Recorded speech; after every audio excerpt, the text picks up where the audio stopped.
Hi, I'm Kelly Holmes, a National School Sports Champion. This edition of Get Physical looks at competitive sport. I suppose you could say I know a bit about that. But competition isn't just about elite athletes and gold medals. Anyone can learn vital skills from competing, as you'll see.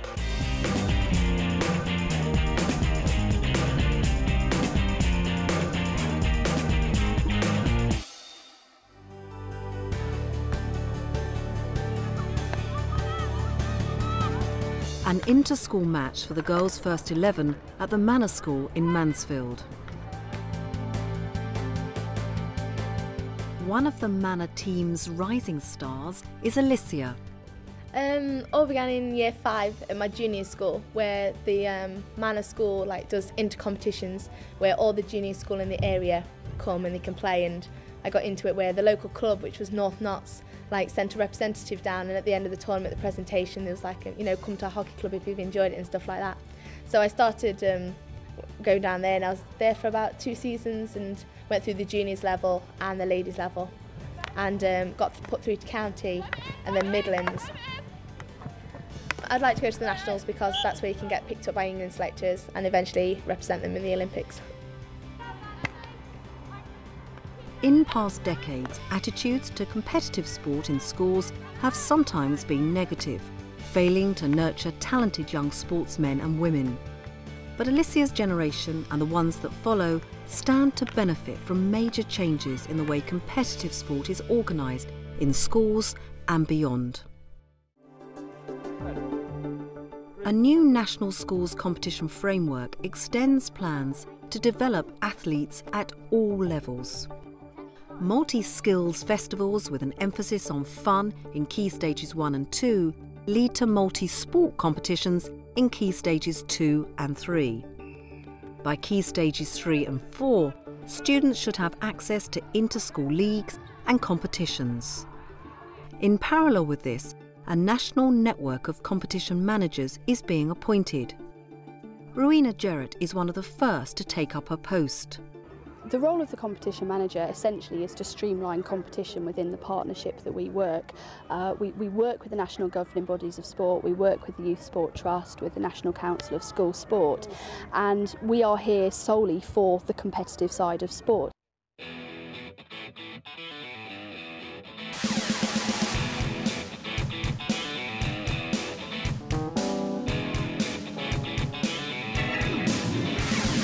The manager's brief is to work with all concerned to ensure clear pathways from the simplest Key Stage 1 festival to the UK school games and perhaps even the Olympics.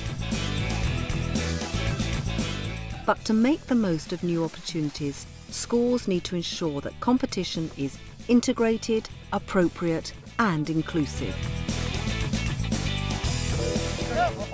Integration is important for talented athletes like Alicia, the hockey player, or these rugby players from the Manor.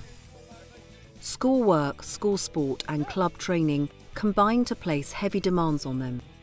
The JAE, that's the Junior Athlete Education Programme, can help. As well as competing in high competitions, I do have to have all my schoolwork and I do have to concentrate on that. And that's where JAE mentoring comes in. And that's to do with your parents, your coaches and your teachers. And they all work together to help you work out your life management and stuff. I think it's a little bit easier for me because I'm in sixth form. I get some free periods in which I can do my work, but it is hard. You don't have a spare second you get, you're just trying to cram some work in. Just as importantly, good integration will ensure that school-club links are effective and coordinated. I play with Manor School, started playing with Mansfield.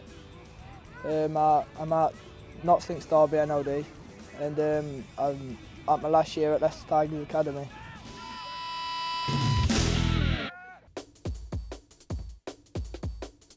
Like the Manor School, King Edward VII School in Kings Lynn has a wide range of sporting ability amongst its students.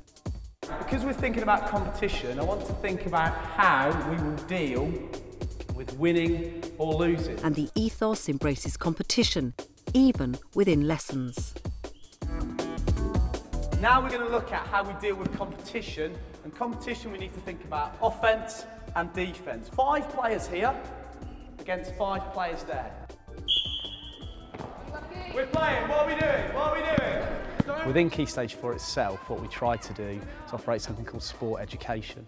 It's a league-based system, and what you attempt to do is promote the things you're looking for from each group, and you can adapt that depending on whether it's a very able group, a very well-behaved group, or the other end of the spectrum, obviously. And what you do is reward the things you're looking for. May well be awarded points on top of their scores in winning games for the ability to apply the appropriate tactics. And then over a 6-week block, they'll have a position in the league, and competition drives them to do the things that you want them to do within that league. So it's quite an effective, way of teaching at that age group.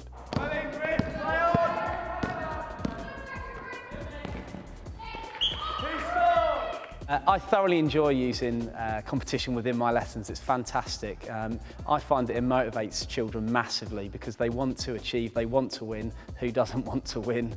Time-out calls! We are winning, but I want to go for man because I really don't want them to get any points back. Zach and then Zach at the back with ring. Okay guys, you've had instructions, let's see it happen then, let's go! If you have competition on an individual level, it's fantastic because rather than comparing to other people, they compare with themselves, which is something we try and promote heavily at this school.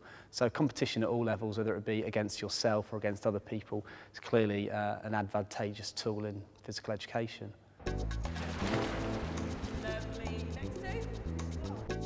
And competition is also a remarkably flexible tool with applications at class, intra-school and inter-school levels. There's 2 galas with King Edward, the in-house gala and the main schools gala, which competes against the high schools in the area.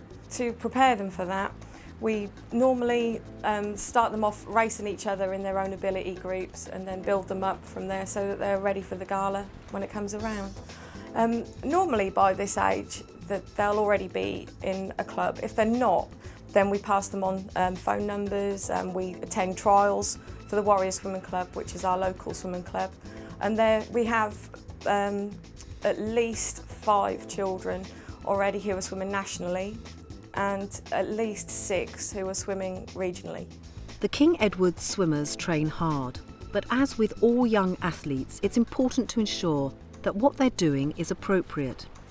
As an experienced director of enrichment and deputy head teacher, Paul Tebay monitors them and makes changes where necessary. The swimmers, for example, train 4 mornings a week from 6 till 8 o'clock. They get to school later than they should do.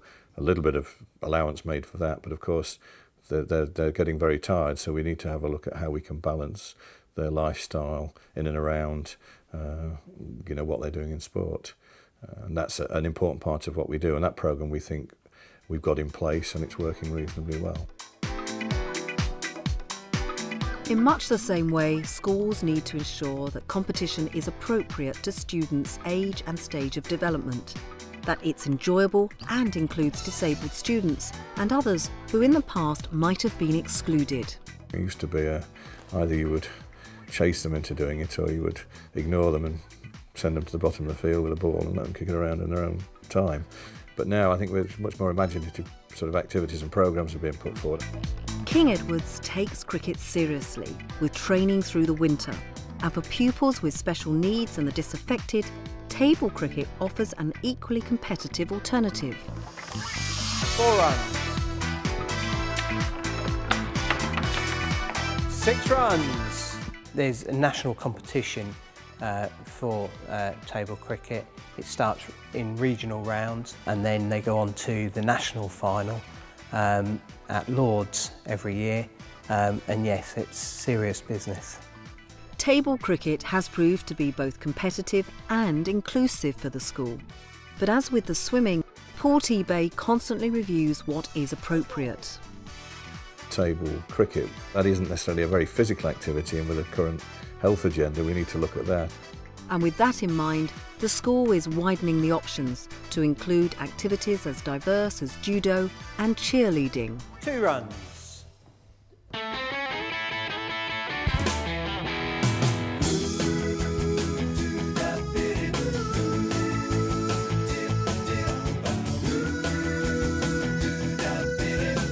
Ensuring that competition is inclusive is the third key component of using it successfully. Only a tiny minority have the ability or the desire to aim for the Olympics, but every student should have the opportunity to compete in some way, so they can learn the life skills that competition teaches. Rowena Jarrett, the competition manager in Brighton and Hove, has organised a school sports festival with inclusion as a key objective. I think essentially part of the competition manager's role and the national competition framework for young people, really important part of that is to widen participation. It's to reduce the over-competition of the top echelon really within schools and to provide opportunities for those children who wouldn't necessarily take part. These youngsters are enjoying a taster session of beach volleyball, a sport they've never played before. It's one of several taster sessions running alongside competitions and tournaments between local schools.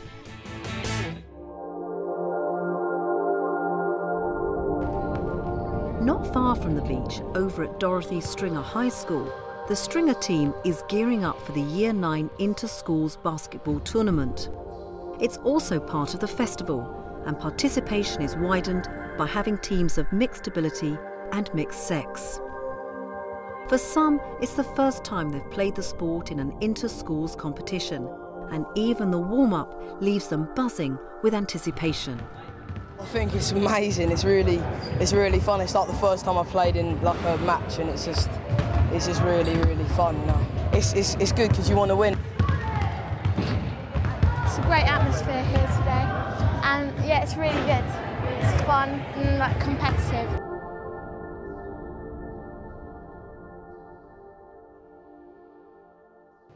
A couple of little rules. First of all, you have to enjoy yourself. That is the important bit. And there must at all times be at least 2 girls on the court.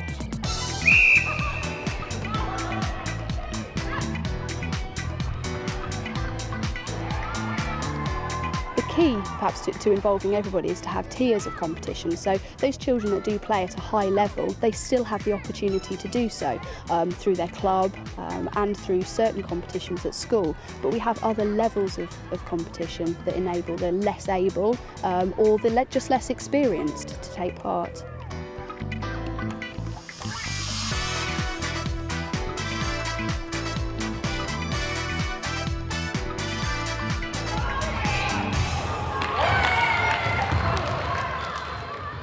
Competition in school sport can be used in many ways, but at its best it is always integrated and appropriate, taking account of students' age, ability and needs. Inclusive, with diverse opportunities that widen participation for all, including disabled students. Challenging, extending students' physical and sporting skills. And it's also a tool for teaching life skills like winning and losing that have a value way beyond the sporting arena. At the end of the first Brighton and Hove School Sports Festival, it's a good result for Dorothy Stringer. We've just won our match. I feel exhilarated. It's early days, but the drive towards a high-quality school sport national competition framework by 2010 is gathering momentum.